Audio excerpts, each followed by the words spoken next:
Paz e graça seja com os amados em Yahushua, o nosso Senhor. A mensagem que quero compartilhar com os santos tem por título Inferno e Terra Oca. A escritura base para a mesma se encontra em Filipenses, capítulo 2, verso de 10 a 11, os quais dizem: para que ao nome de Yahushua se dobre todo o joelho dos que estão nos céus e na terra e debaixo da terra, e toda a língua confesse que Yahushua, Cristo, é o Senhor, para a glória de Deus Pai. Amém.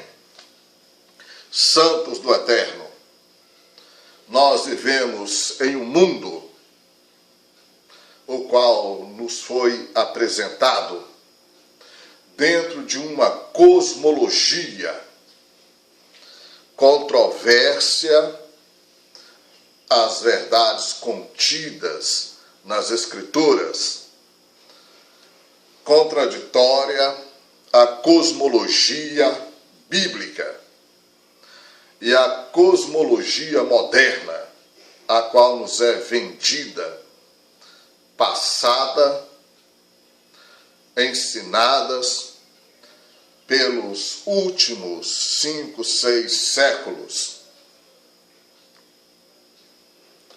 Ela nega em tudo a verdade do Criador, dizendo que somos oriundo de uma grande explosão chamada Big Bang e da panspermia cósmica, corroborando com a evolução darwiniana. E assim sendo, não há lugar para um Criador, pois somos apenas um fruto do acaso. No entanto, as Sagradas Escrituras nos passa que somos resultados de um Deus de amor, de um Deus criador. E a terra é totalmente oposta ao que nos foi ensinado. Inferno e terra oca. A ciência moderna diz que não. A ciência moderna dirá que é impossível a terra ser oca. E essa mesma ciência moderna que diz que o homem veio do macaco e de que não existem essas coisas chamadas OVNIs. A posição oficial da Igreja, versão da Sagrada Igreja Romana, era de que a Terra era plana. As ciências emergentes de então começaram a perceber de que isso estava errado. E hoje na mente de muitas pessoas, a Escritura perdeu a sua credibilidade por causa de erros cometidos pelo homem. O engraçado é que a Escritura declara que a Terra era redonda muito antes da existência da ciência moderna ou da Igreja, Sagrada Igreja Romana. Note-se que eu disse redonda, não esférica. Existe uma intransponível barreira entre um objeto redondo e um objeto esférico. Yeshayahu capítulo 40, verso 22, diz: Ele é o que está sentado sobre o círculo da terra, cujos moradores são para ele como gafanhotos. É ele o que estende os céus como cortina e os desenrola como tenda, para neles habitar. A Escritura sempre esteve certa. Fora a própria interpretação do homem ou a falta de procedimento de interpretação adequados que falharam. Será que existe uma controvérsia sobre uma terra oca? Muitos cristãos professam a crença no inferno literal, quando são pressionados a definir sua localização.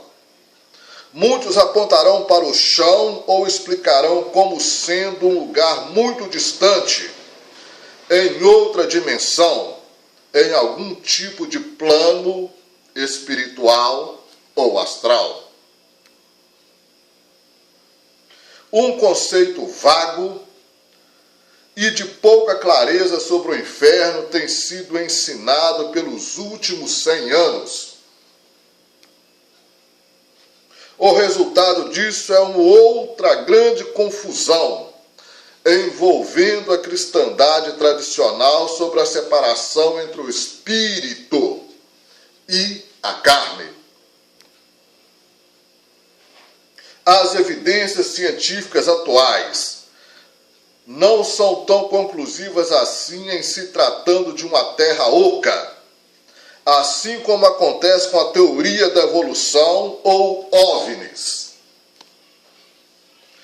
Existem provas científicas válidas de que planetas e luas ocas seriam a norma corrente e não exceção.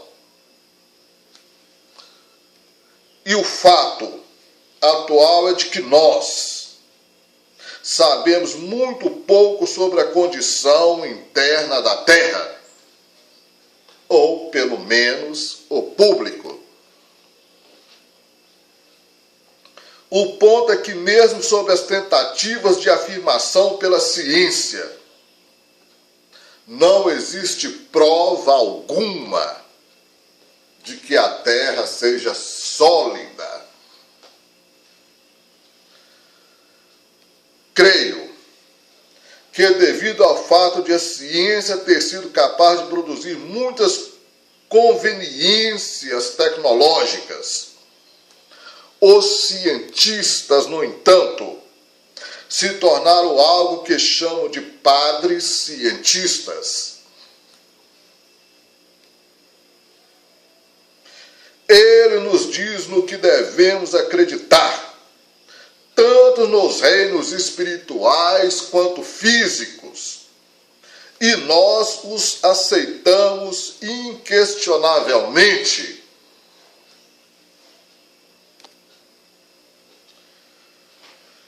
Isso era o que as pessoas faziam antigamente com os padres do Sagrado Império Romano. Tudo o que fizemos até agora foi focar o mesmo comportamento de uma religião organizada para uma ciência organizada.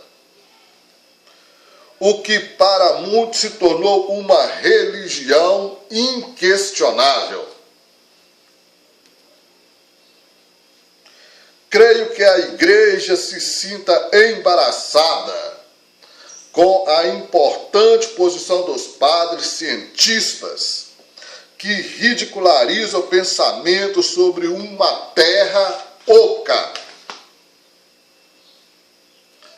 Agora, lendas circulantes. Lendas circulam através de muitas culturas sobre a origem das primeiras pessoas que habitavam a Terra.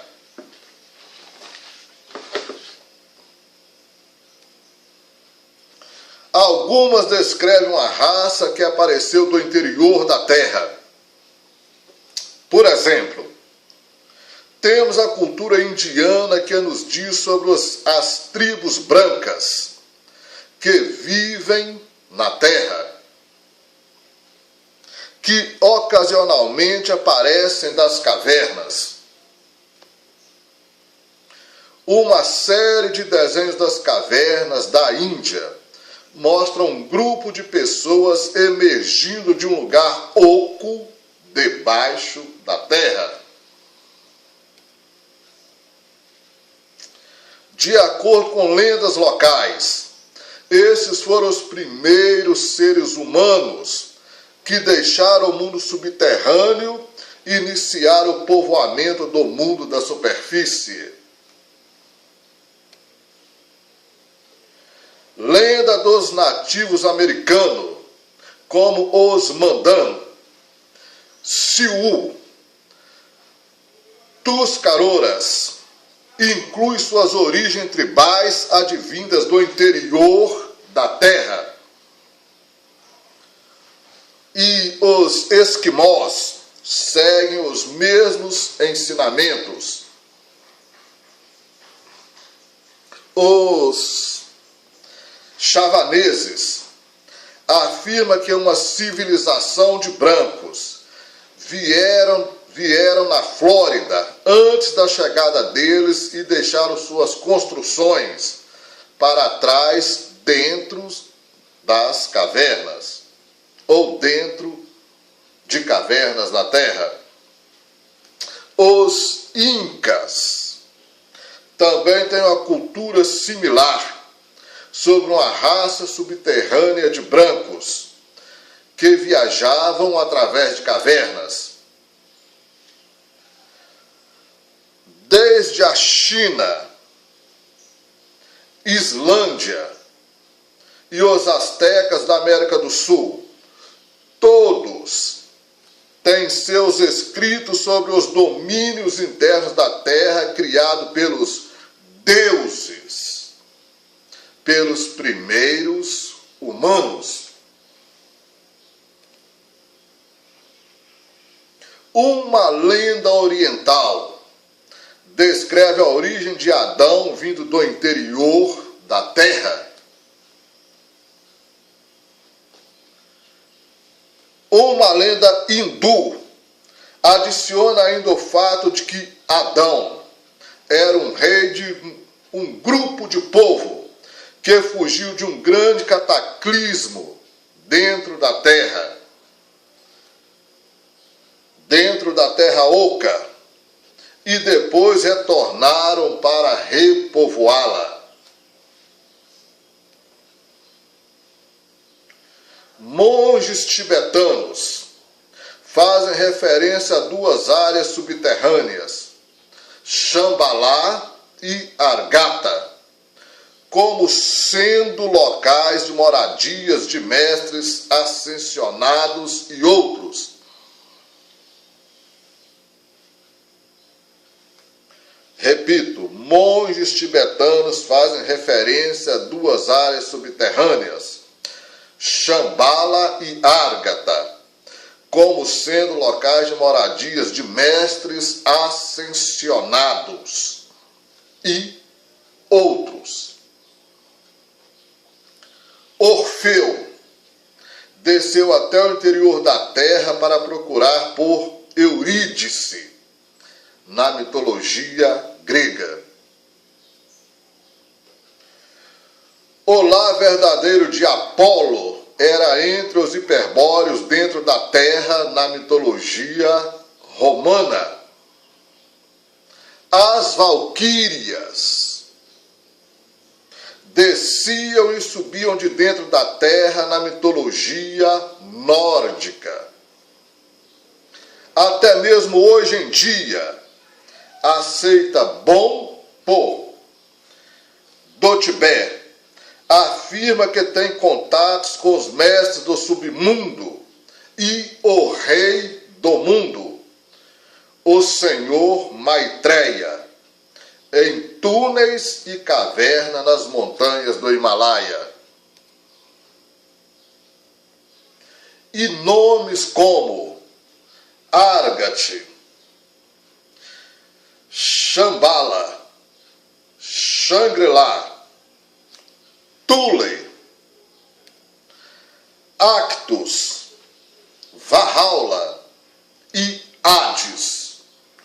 Todos são ditos por crenças de lugares diferentes sobre o interior da Terra. Esse conceito, seja como mito ou lenda, é verdadeiramente universal entre as mesmas, assim como o grande dilúvio. Evidências históricas.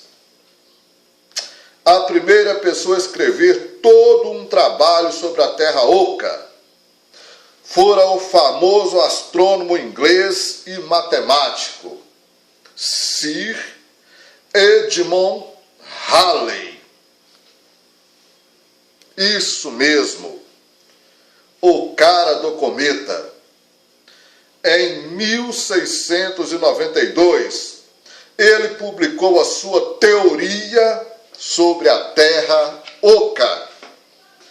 Sua teoria, desenvolvida em trabalho com Sir Isaac Newton, sobre as flutuações magnéticas da Terra e suas possíveis causas. Sua solução foi: a Terra é oca. Ele acreditava de que existem 3 cones concêntricos, com o centro de lava derretida, que servia como um sol interno.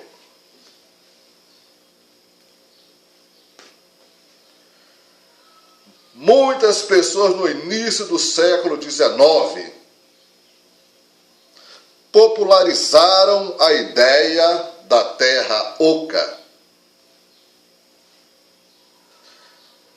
Ela fora tomada a sério em nossa própria história. Na América,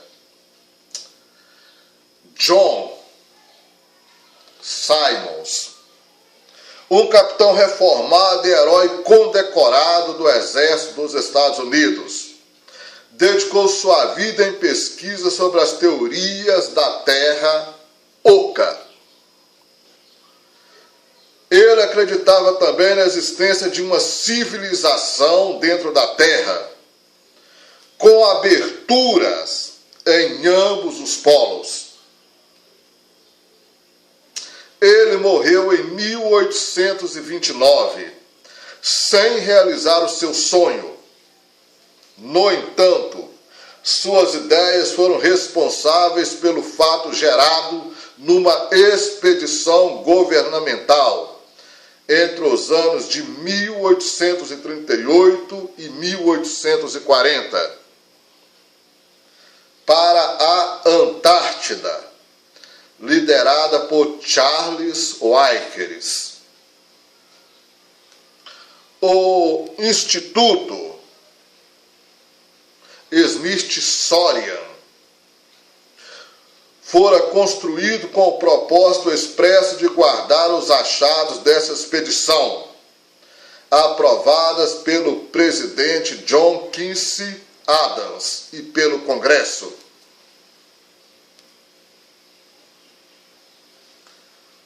Almirante Richards S. Burge. Existem muitos outros exploradores no final do século XIX e início do século XX que procuraram explorar as regiões polares. E o mais bem-sucedido fora o almirante Richards S. Burge, fazendo muitos voos sobre os polos e mapeando a Antártida. Burge se tornou um expert americano. Nos seus primeiros anos, em 1929, ele fez um voo com seu navegador, Lloyd K. Greely, sobre a Antártida e descobriu uma cadeia de grandes montanhas. Ou seja, repetindo, sobre a Antártida, e descobriu uma cadeia de grandes montanhas, as quais chamou de Montanhas Rockefeller, nome dado em homenagem ao patrocinador da expedição.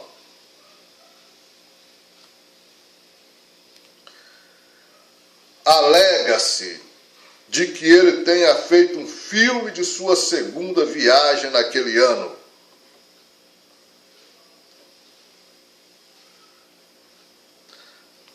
Alega-se de que ele tenha feito um filme de sua segunda viagem naquele ano. A novidade passou em todos os cinemas da América, descrevendo ambas as viagens. Nesse filme ele mostrou fotos da Terra além do Polo. Nesse filme ele mostrou fotos da Terra além dos polos, incluindo montanhas, árvores, rios e um grande animal identificado como um mamute. Mas é claro que hoje em dia esse filme não existe mais. Ou se existe, está muito bem guardado, fora do alcance do público. Antes de morrer, Greely confirmou a existência do filme em seu livro Mundo Além dos Polos, 1959. O autor F.A. Giannini apresenta assinaturas de testemunhas oculares que se lembram de terem visto o filme. Muitas das últimas viagens feitas por Byrd se iniciaram com afirmações entusiasmadas sobre uma das maiores descobertas a serem feitas. Quando de sua volta, a imprensa fez pouco caso sobre o assunto e Byrd nada declarou. Existe um diário chamado de O Diário Perdido de sua viagem à Antártida, em 1947, como veremos, ou como se segue. Diário de voo, Campo Ártico, 19 de fevereiro de 1947. Estamos atravessando um campo de pequenas montanhas e mantendo em direção norte. Além do conjunto de montanhas, está o que parece ser um pequeno rio. Não deveria existir vales verdes por aqui. Algo está definitivamente errado e anormal aqui. Deveríamos estar sobre gelo e neve. À esquerda existem grandes florestas subindo pelo lado da montanha. Os instrumentos continuam girando. O giroscópio está oscilando para trás e para frente. Altero zero altitude para 1.400 pés e executa uma curva curta para a esquerda. A luz aqui parece diferente. Não posso mais ver o sol. Fazemos outra curva para a esquerda e avistamos o que parece ser um grande animal logo abaixo. Parece um animal tipo um mamute. Isto é incrível, mas é verdade. O indicador de temperatura mostra 74 graus Fahrenheit ou 23 graus Celsius. Continuando nossa rota. Os instrumentos de navegação parecem normais agora. O rádio não está funcionando. O lado continental parece mais nivelado que o normal. À frente avistamos o que parece ser casas. Isso é impossível. O avião parece estar mais leve, comportando-se estranhamente. Os controles se recusam a responder. Os motores de nossa aeronave pararam de funcionar. O processo de aterrissagem está iniciando. Estamos fazendo uma última tentativa de falar no diário de bordo. Eu não sei o que está para acontecer agora. Pesquisadores sobre a Terra Oca ficam divididas sobre o diário. Pesquisadores sobre a Terra Oca ficam divididos sobre o diário. O ceticismo é mais baseado no próximo diário, onde Borges descreve que seu avião foi forçado a aterrissar por um disco voador. O ceticismo é mais baseado no próximo diário, onde Borges descreve que seu avião fora forçado a aterrissar por um disco voador. Existe uma marca tipo suástica nele. Ele então se encontrou com um homem alto e louro, olhos azuis, e que falava inglês com sotaque alemão nórdico.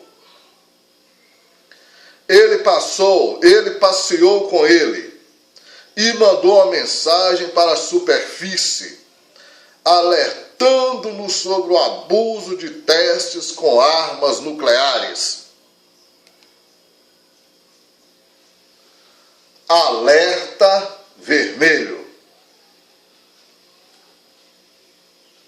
Por mais que eu queira acreditar nesse diário perdido, existe aqui alguns sérios problemas. Não vejo problemas no conteúdo do mesmo. Mesmo tudo isso parecendo ser muita loucura para a maioria das pessoas, meu problema é a maneira como ele respondeu ao que ele estava experimentando. Ele já não havia feito e filmado essa viagem em 1929.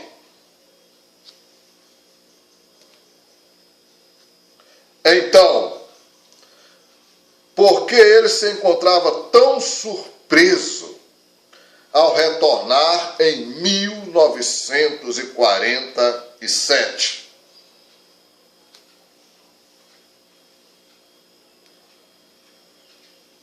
Não deveria ele ter tecido comentários da mesma maneira ou similarmente à sua última viagem já feita?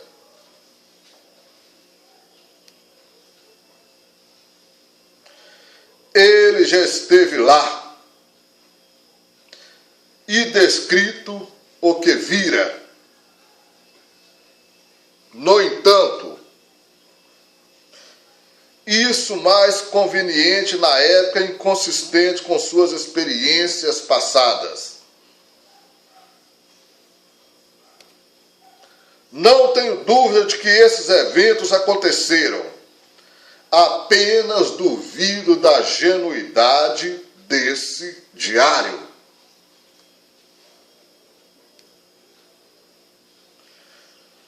Quando investigamos quaisquer coisas que possam estar tentando ser encoberta ou silenciada, devemos esperar por um monte de informações espúrias, adicionadas por uma variedade de razões. Acredito que alguém bem conhecedor desta verdade tentou criar uma documentação para provar esse caso. Mas prova, talvez sejam reações suspeitas do próprio governo americano. As colônias nazistas e a viagem que Byrd fez à Antártida em 1947, chamada de Operação High Jump.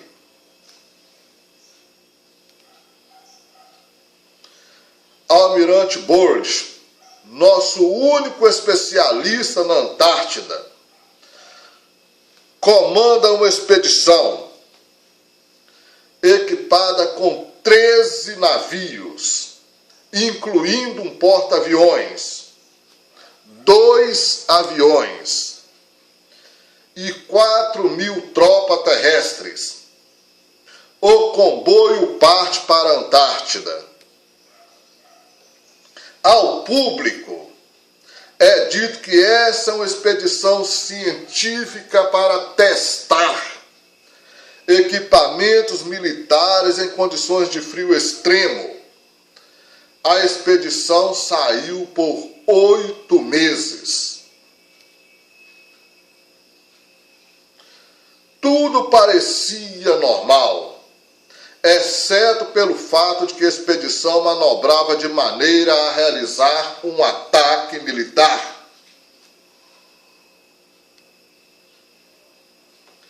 Eles fizeram a cobertura entre 2 pontos de uma área chamada New Schauberland, que os nazistas exploraram e dominaram, dizendo ser deles. A expedição retornou para a América poucas semanas depois de sofrer pesadas perdas de equipamento. O Washington censurou o almirante Byrd a ficar em silêncio sobre a falha da operação. E o que realmente aconteceu na Antártida, talvez nunca saibamos. E o que realmente aconteceu na Antártida, talvez nunca saibamos. O que achamos são traços da evidência de algum tipo de encobertamento. E outra peça importante, outra peça de evidência que achamos é a autenticidade do diário de Byrd. No autêntico diário de Byrd, suas últimas palavras antes de sua vida ser tirada.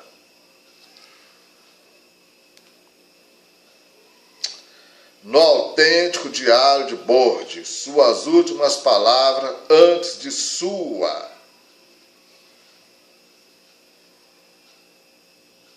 vida ser tirada, nos diz algumas verdades.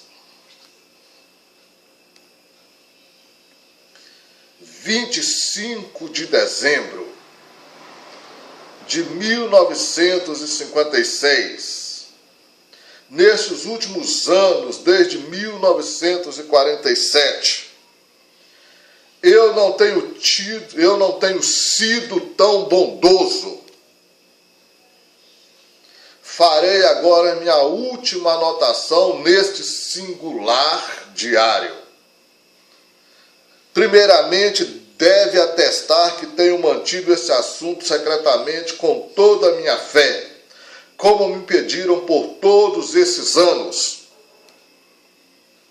Isso tem acontecido contra todos os meus valores e direitos morais.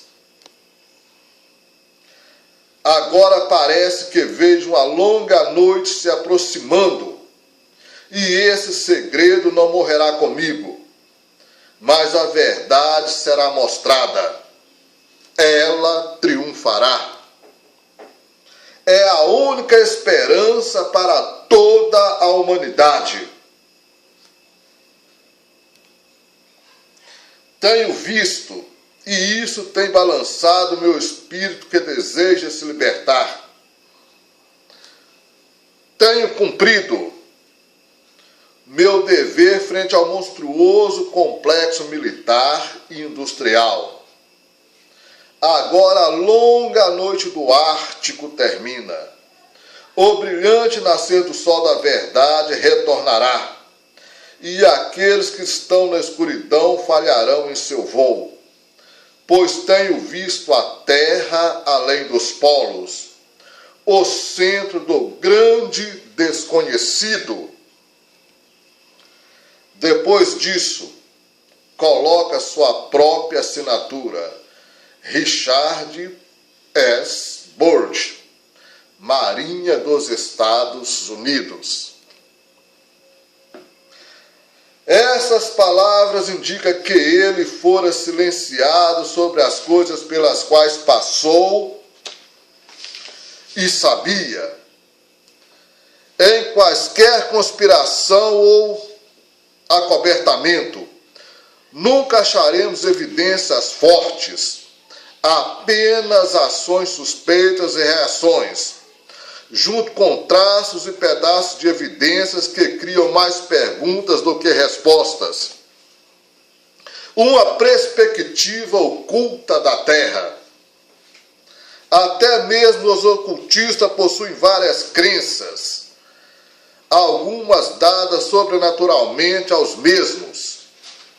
Cyrus Koresh Tid, fundador da coresianidade, ensina que a Terra é uma concha laminada, formada de nobres metais como ouro sendo mais exterior. O Sol e as estrelas e seus reflexos, chamados planetas assim como a Lua, movem dentro dessas esferas. Existe um sol negro central que produz as obstruções da noite. Ele recebeu esse ensinamento de uma figura angelical que apareceu a ele em seu laboratório de alquimia. Seus seguidores o cultuam e ele mistura sua própria pitada de pseudo-cristandade. A profecia a seguir é quase uma autoproclamação como sendo uma figura messiânica. Estamos agora nos aproximando de uma grande conflagração biológica. Milhares de pessoas irão se desmaterializar através de uma vibração biológica eletromagnética. Isso virá através da direção de uma mente. O único que possui o conhecimento dessa lei de transmutação bioquímica. A mudança será alcançada através da formação de uma bateria biológica, cujas leis são conhecidas apenas por um homem. Esse homem é o profeta Elias, ordenado por Deus, o pastor dos gentios e a reencarnação central das ideias. Dessa conflagração nascerão os filhos de Deus, a geração biúnica do Senhor Yahushua, o Cristo e Filho de Deus. Essa cosmologia bizarra influenciou Adolf Hitler ao ponto do mesma tê-la. Mandaram uma expedição à Islândia. Ele tentou captar no radar as ondas dessa concha para detectar atividades naval britânica. Obviamente, isso se tornou uma missão falha, mas outros reveladores ocultos talvez tenham aberto os olhos dele para a realidade da Terra Oca.